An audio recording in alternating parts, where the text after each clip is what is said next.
Welcome back सबैजनालाई। आज चाहिँ हामी युनिट एन्ड डाइमेन्सन गर्न गइरहेको छौँ। ल सुरु गरौँ है त। अब सुरुमा हेरौँ प्रिन्सिपल अफ होमोजेनिटी। यसले के भन्छ भन्दा it is that the dimension of is the term of a dimensional equation on both sides are same. यो त थाहा भएकै कुरा भयो होइन। अब हेरौँ है some dimensionless quantity, dimensionless क्वान्टिटीहरू हेरौँ। Relative density, angle and solid angle, strain, Poisson ratio, refractive index, emissivity, magnetic susceptibility, electric susceptibility, dielectric constant, relative permeability, coefficient of friction, loudness, mechanical equivalent of heat. यतिको चाहिँ dimension हुँदैन है। अब तपाईँ exam दिँदाखेरि स्क्रिनमा झ्याप्प यो मध्ये कुनै झ्याप्प देख्नु भने यसको डाइमेन्सन हुन्न भन्ने थाहा भइहाल्यो होइन। सम इम्पोर्टेन्ट डाइमेन्सन हेरौँ है त। अब ल पावरको m L2 T - 3 यो भयो। यो मैले डाइरेक्ट यहाँ लेखिदिएँ हजुरहरूको सजिलो हुन्छ भनेर। Power, gravitational constant, coefficient of viscosity, यो त झन् इम्पोर्टेन्ट है। अनि specific heat capacity, electric potential, electric field, resistance, capacitance, inductance, thermal conductivity, फोर्सको भयो, डेन्सिटी भयो, प्लान्क्स कन्स्ट्यान्ट भयो, इनर्जी। अब हामीले यताको ठुल्ठुलोहरूको निकाल्न पऱ्यो भने सानोबाट स्टार्ट गरे हुन्छ। पहिला एसिलेरेसनको सम्झिने हामीले। एसिलेरेसनको डाइमेन्सन L T - 2 भयो होइन। यो भयो, यो भएपछि यो भनेको एसिलेरेसन भयो। फोर्स इक्वल टु एमए छ नि जसै डाइरेक्ट हालिदिने कि धेरै नसोचिकन यसरी हालिदिने। अब इनर्जीको E equal to mc², M भन्ने बित्तिकै यो भयो, c² भन्ने बित्तिकै L T - 2 स्क्वायर गरेर यसरी हालिदिने, झ्याप्प हालिदिइहाल्ने, धेरै टाइम नखाने। यो भयो। अब अर्को हेरौँ है त। अर्को हेरौँ क्वान्टिटिज विथ आइडेन्टिकल डाइमेन्सन्स है। डाइमेन्सन एउटै हुने, यो त इम्पोर्टेन्ट हो, झ्याप्प आयो भने गरिहाल्ने। वर्क, इनर्जी, टर्क, यिनीहरूको डाइमेन्सन एउटै भयो है। अनि लिनियर मोमेन्टम र इम्पल्सको एउटै भयो। Angular momentum and Planck constant, pressure equal to strain equal to यो, surface tension equal to force constant. हेर्नुहोस् है यिनीहरू चाहिँ यो भयो। इम्पोर्टेन्ट मैले झ्याप्प लेखिदिएको। यसको ट्रिक चाहिँ यसो सम्झिनुको लागि हजुरले यसरी पनि सम्झिन सक्नुहुन्छ। पिएल सम्झिने एउटा। पिएल भनेको सुरुको पी प्लाङ्क्स कन्स्ट्यान्ट एङ्गुलर मोमेन्टम। अब झ्याप्पै इक्जाम दिइराख्नु भयो अब होइन। अब कम्प्युटरमा झ्याप्प देखियो भने त सिधै टिक हान्न सकियो, धेरै नसोचिकन 2-3 सेकेन्डमा। सो त्यही भएर यो ट्रिक भनेर त्यस्तो दोस्तै उस्ता होइन, त्यही नि याद गर्नु न। पिएल भनेको यो भयो। इम्पल्स भयो आई भनेको, एल भनेको लिनियर मोमेन्टम। अब यहाँ TWR देख्नुहुन्छ, टी भनेको टर्क, ई भनेको इनर्जी। यो चाहिँ सेम डाइमेन्सन है, यो दुइटाको सेम डाइमेन्सन, यो दुइटाको सेम डाइमेन्सन। यसरी झ्याप्प टाइम बच्छ नि, स्क्रिनमा झ्याप्प यही क्वेसन आइदियो भने त सजिलो आउन पनि सक्छ, गाह्रो आउन पनि सक्छ। त्यही भएर अब TWR भयो होइन। टी भनेको टर्क भयो, ई भनेको इनर्जी भयो, डब्लु भनेको वर्क भयो होइन। ल अब यति भयो। अब क्वेसनतिर लागौँ है त। अब क्वेसन देखा velocity of a particle is given by V is equal to A + B/T + CT²। यो त 11मा नि गर्नुभयो होला, सजिलै छ। ल हेरौँ, त्यही पनि हेरौँ न। भेलोसिटी अफ अ पार्टिकल देखा V इज इक्वल्स टु, अब हामीले प्रिन्सिपल अफ होमोजेनिटी के भन्छ, यो इक्वल टु यो, यो इक्वल टु यो, यो इक्वल टु यो भयो होइन, थाहा भइहाल्यो। अब हामीलाई B निकाल भन्यो। अब भेलोसिटी इक्वल टु B को निकाल्नु पऱ्यो भने योसँग इक्वल गर्न पऱ्यो। V भनेको LT - 2 भयो होइन, मिटर पर सेकेन्ड, T1 भयो, सरी BT भयो। B गर्दाखेरि L आयो होइन, यो काटियो, त्यही भएर मिटर आयो होइन। ल यो चाहिँ भयो। अब हेरौँ हामीले अर्को क्वेसनतिर लागौँ। ल the ratio of dimension of plank constant and that of moment of inertia is the dimension of भनेर देखा। ल हेर्नुहोस्, यस्तो देखा भने ratio of dimension of plank constant, सुरुमा प्लाङ्क कन्स्ट्यान्टको निकाल्नु होइन। प्लाङ्क कन्स्ट्यान्टको फर्मुला थाहा नि हामीलाई, A = HB भयो भनेपछि H भनेको E/V भयो होइन। त्यसपछि इनर्जीको डाइमेन्सन थाहा हामीलाई L2 T - 2। यो त झ्यापझुप सम्झिनु पऱ्यो कि, फास्ट हान्नु पऱ्यो, डेन्जर होइन। त्यसपछि यो भयो अब याच भनेको यहाँबाट आयो ml2 t - 1 आयो हैन यो आयो इक्वेसन 1 भयो अब हामीलाई के भन्यो Planck constant by moment of inertia हैन moment of inertia I = mr² भयो मोमेन्ट अफ इनर्सिया भनेको त्यसपछि I = m को m भयो r भनेको लेन्थमा हुन्छ सो यसको यो भयो मिटर भयो अनि भनेपछि यो इक्वेसन यो भयो यो बाई यो याच by I = ml² t - 1 by ml2 भयो हैन यो काटियो यो काटियो यसको रेसियो के आयो भन्दा टी इन्भर्स आयो टी इन्भर्स भनेको त फ्रिक्वेन्सी हो यहाँ छ फ्रिक्वेन्सीमा भयो यो चाहिँ मैले गरिदिएँ नि पल्स गरेर गर्नु के यो प्र्याक्टिस क्वेसन भयो नि क्वेसनहरू त जति गरे नि इनफ छैन तर जस झ्याप्प याद हुनु पर्यो राम्रो डाइमेन्सनहरू त्यसपछि त भइहाल्छ अब 3 नम्बरमा हेर्नु है which one of the have same dimension as velocity gradient अब भेलोसिटी ग्रेडियन्ट भनेको के हो भन्नुहुन्छ भने यो त थाहा तपाईँहरूलाई ग्रेडियन्ट भनेको कुनै पनि क्वान्टिटीलाई यदि लोकेसन अफ पोजिसनको रेस्पेक्टमा डेरिभेटिभ निकाल्छौँ भने त्यो चाहिँ त्यसको ग्रेडियन्ट भयो अब भेलोसिटी ग्रेडियन्ट भन्ने थाहा नि हामीलाई भेलोसिटी GRA ग्रेडियन्ट dv/dx अथवा डेल v/x भयो हैन यो भनेको यो त डाइरेक्ट लेखिदिएँ यो लेन्थमा भयो के अरे यति गर्दाखेरि यो काटियो टी इन्भर्स आयो हैन ल यो पनि फ्रिक्वेन्सी अब अर्को क्वेसन हेरौँ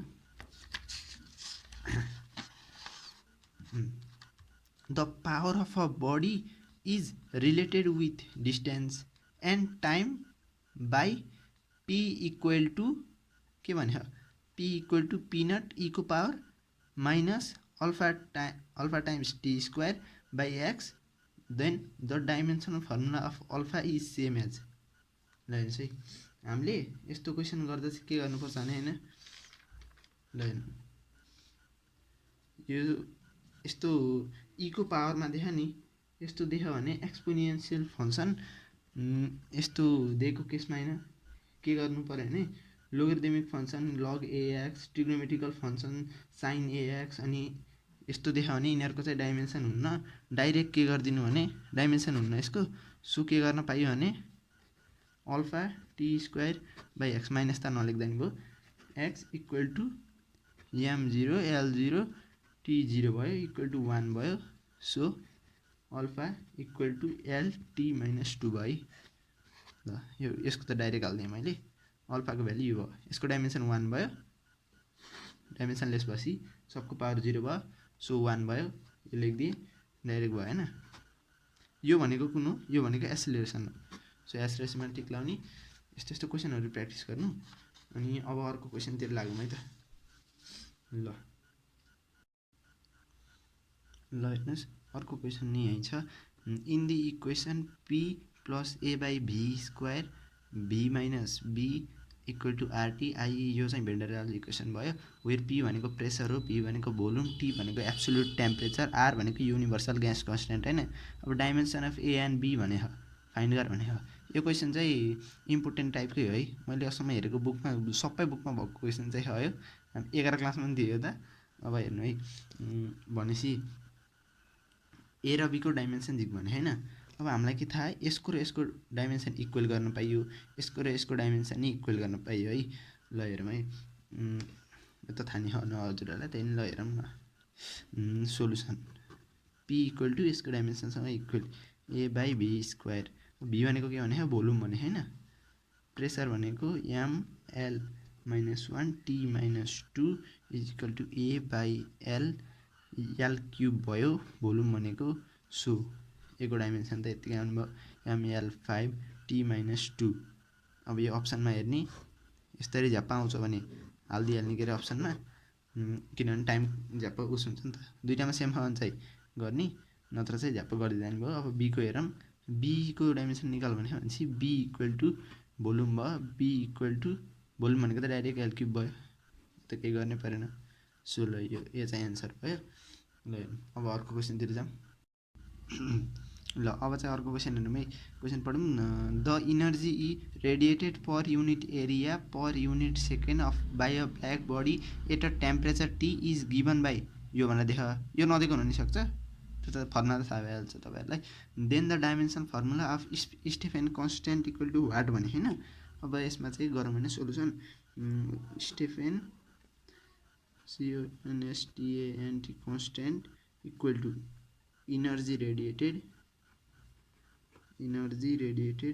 पर एरिया टाइम्स टाइम डाइमेन्सन त्यसको निकाल्दा टेम्परेचर पावर 4 फर्मुला अनुसार होइन।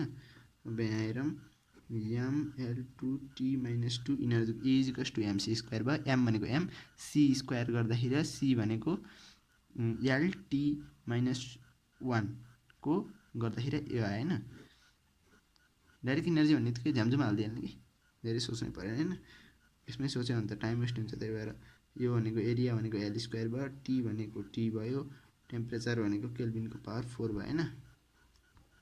ल हेरौँ अब स्टेफेन कन्सटेन्टको डाइमेन्सन ML काटियो 0 भयो, T यो माथि गयो -3 भयो, यो इक्वल टु -4 माथि गयो।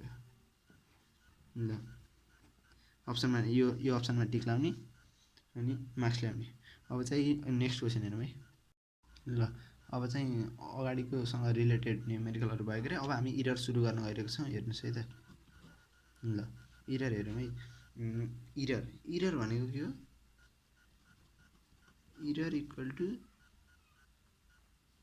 अब्जर्भड भ्यालु माइनस स्ट्यान्डर्ड भ्यालु भयो होइन। अब इरर भनेको observe value minus standard value, यो त भन्नै परेन। इरर भन्नाले यस्तो भनेर बुझ्नु नि मिल्यो, डेभिएसन फ्रम ओरिजिनल भ्यालु। जस्तै मेरो वेट 60 केजी छ भने त्यहाँबाट कतिको डेभिएट भयो त्यो नापेको इन्स्ट्रुमेन्टसँग भयो होइन। डेभिएसन भयो कि deviation of measure value from standard value भनेर नि बुझ्न सकियो। अब हेरौँ है त, यसको पोइन्टहरू हेरौँ। एउटा हेरौँ, यसमा चाहिँ maximum possible error is always added. Important पोइन्टहरू हेर्नुहोस् के अरे। अनि maximum possible error equal to कतिसम्म इरर होला त नि भन्दा त्यसको लिस्ट काउन्टसम्म है, त्यो नापेको इन्स्ट्रुमेन्टको इन्स्ट्रुमेन्ट भयो होइन। ल हेर्नुहोस् अब उस चाहिँ एब्सोल्युट इरर चाहिँ पोजिटिभ पनि हुनसक्छ नेगेटिभ पनि हुनसक्छ है। त्यो पनि लेखिदिउँ, एब्सोल्युट इरर मे बी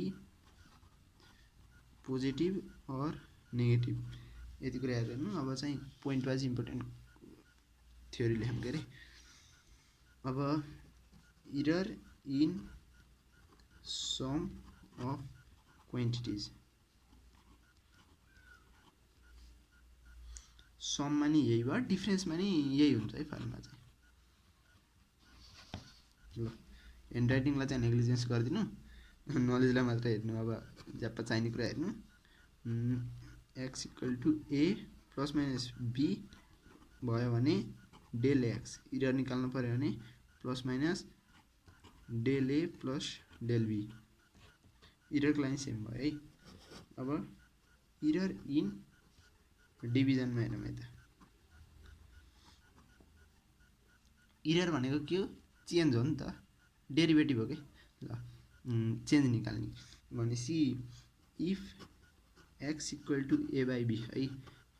अब यसको इरर इन डिभिजन हेर्दाखेरि के गर्ने, यस्तो गर्दा लग लिने अनि लग ए यो यता गयो माइनस लग बी, यो प्रोपर्टी त थाहा होला नि हजुरहरूलाई, यो त भन्नु परेन।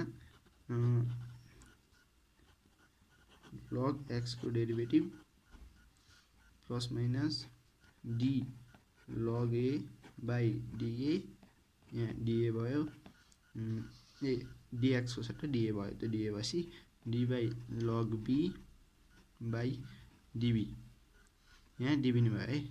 ल हेर्नुहोस्, अब यहाँ चाहिँ डाइरेक्ट लेखिदिए यो डिएक्स बाई एक्स भयो के अरे, डेल एक्स बाई एक्स लेखेँ इक्वल टु यो भनेको डाइरेक्ट लेखिदिए है, del A by A plus del B change in B by original be.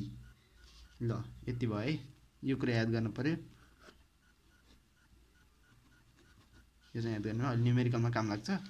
So भनेपछि अब अर्को हेरौँ condition, if x equal to A को पावर एन बाई बी को पावर एम, देन के हुन्छ यति बेला, डेल एक्स बाई एक्स भइहाल्यो सुरुमा, यस्तो गर्दाखेरि पावर तल आयो del A by A plus power तल आयो del be by b, change हो कि त्यति, चेन्ज भन्ने कुरा सम्झियो भयो। ल अब चाहिँ नेक्स्ट क्वेसन हेरौँ, the error in measurement of a radius of a sphere is 2%, then what will be the possible, P भनेको पोसिबल इरर है, possible error in measurement of volume.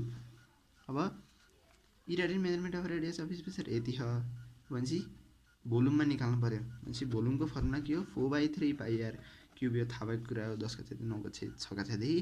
यहाँ हेरौँ यो भनेको के हो हाम्रो, यो कन्स्ट्यान्ट भयो, कन्स्ट्यान्टको त डाइमेन्सन हुन्न, यसको इरर हुने कुरै भएन। सो यसलाई नेग्लेक्ट गरिदिउँ, del be by b, error भनेको के हो, चेन्ज हो कि, so del be by b भयो है, यति सम्झिनु पऱ्यो।